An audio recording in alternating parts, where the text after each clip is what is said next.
Well, ladies and gentlemen, we are witnessing what is perhaps one of the biggest get woke, go broke situations we have seen PlayStation Studios get themselves in a little bit now. We have new information regarding the brand new video game being made, the DEI shooter known as Concord. This particular game just went into early access beta, and it has drawn in only 1,200, actually less than 1,200 concurrent players at one time. Congratulations.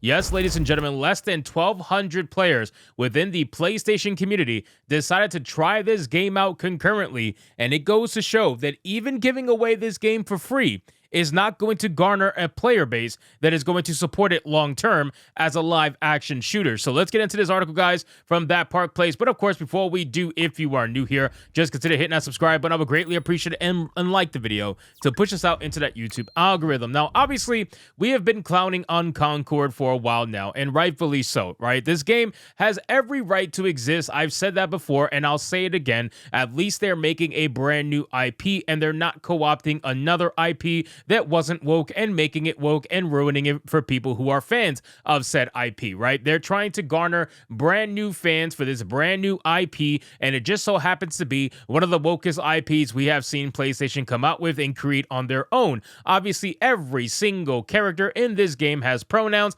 Every single character is androgynous, weird-looking, ugly, or basically meant to just fit for the modern audience. That's essentially what's happening here. It says Firewalk Studios' upcoming team shooter Concord is not drawing in many players during its early access beta. And gee, I wonder why, just looking at this character DAW. Now, keep in mind, guys, early access beta, this is not restricted to any, group of people. It's not like they're only letting in a select amount of people. This was readily available to everybody on PlayStation Plus. If you have PlayStation Plus, you can go download this game for free and experience the open beta. And that is how much interest there was for a game that was readily given to everyone, right? 1,200 concurrent players is pathetic. I've seen Tales of Panzerazao get almost half of that. I mean, still, it's ridiculous.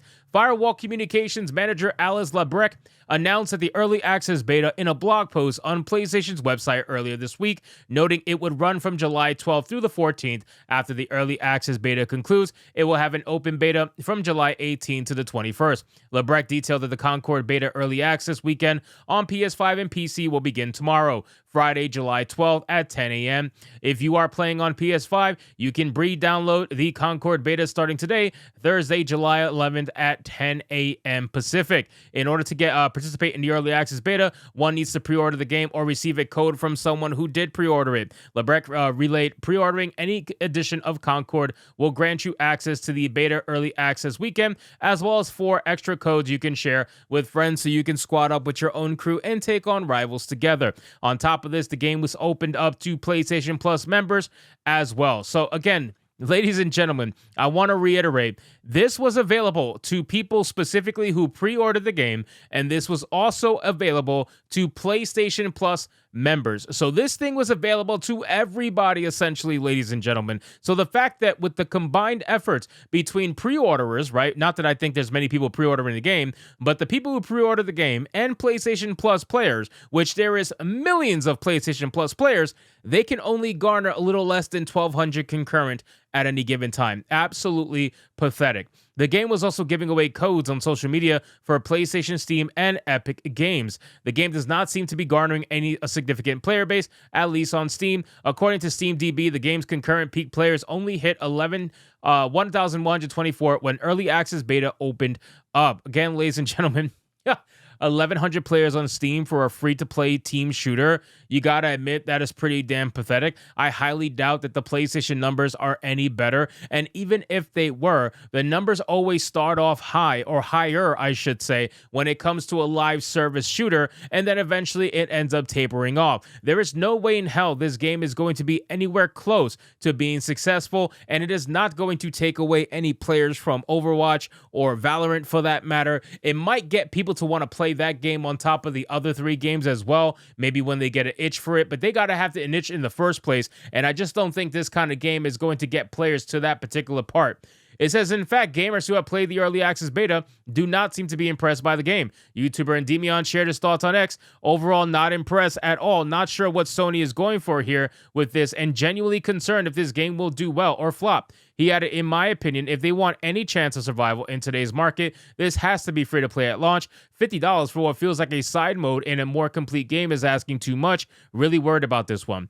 So again, they're not even, it's not even a free to play game, which makes it even more insulting, right? This particular game should be 100% free to play. There's nobody, like Valorant is free to play. There's no reason why, if you're going to compete with free to play shooters and you're trying to garner a player base that is going to be as high as those shooter games, there's no reason why for you to be charging people when your competition doesn't charge people, right? Your competition is free to play, so you should be mimicking that, but they're not going to for whatever reason, because they are trying to make sure they get as much money as they possibly can, because even though they know players are not going to stick around for the long haul, and even though they know people are going to obviously leave this game in droves, they're trying to hope that they can at least keep the money from the $50 to $60 purchase that is going to be required in order to play the game in the first place.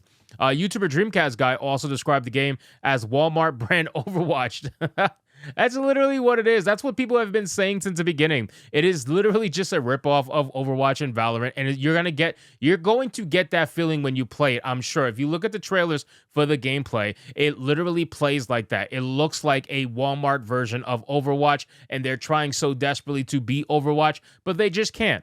After the game was revealed during a PlayStation State of Play presentation in May, it received significant backlash for its character designs and embrace of transgender ideology and the inclusion of pronouns for each character. Firewalk Studios director of IP Kim Kranis also stated at the time, every character brings their own unique personality, skills, and wide-ranging perspectives to the crew. She also detailed every week when you log in Concord, you will be welcomed with a new cinematic vignette that will give you a chance to see our characters off the job. They will feature ongoing narrative arcs that grow the character stories and relationships and unpack the broader Concord galaxy. Now, my question is, for those of you who might have played this game in beta, are the vignettes in there? Because they keep trying to tout the vignettes as this like amazing thing, and I'm sure they're doing it, like I said many times before, because Overwatch dropped the ball on the PvE mode. So I'm sure they're doing everything they possibly can to try to garner that particular fan base that feels let down by Overwatch not introducing that PvE mode. So they keep talking about these story vignettes, but I wonder if it's even in the actual beta right now to begin with. I highly doubt it.